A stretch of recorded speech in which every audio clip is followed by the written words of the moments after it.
Hey everybody, it's Neil and I want to show you guys what I have here. I have the Garvee 7.5 foot Christmas tree, and this one here is cool. I guess it starts off kind of darker pink and then works its way up to lighter white or something like that at the top is what I was told. I'm colorblind, so I can't tell exactly, but hopefully y'all can see it. So like down here, you can see these ones here are slightly darker of a color, and I didn't really fully fluff it yet. It needs to be separated, all the little sections and stuff, but you get the idea, you know how it works.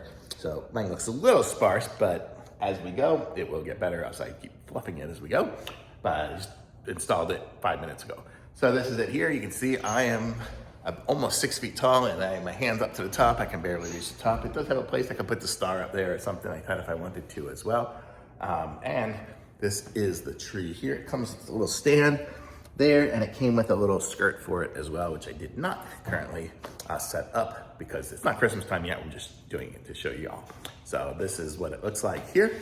And this is awesome though, I really like it. So you can see I'm wearing a tank top. It's very warm here today, but this is a great Christmas tree. If you're looking for something big, this is good, thumbs up.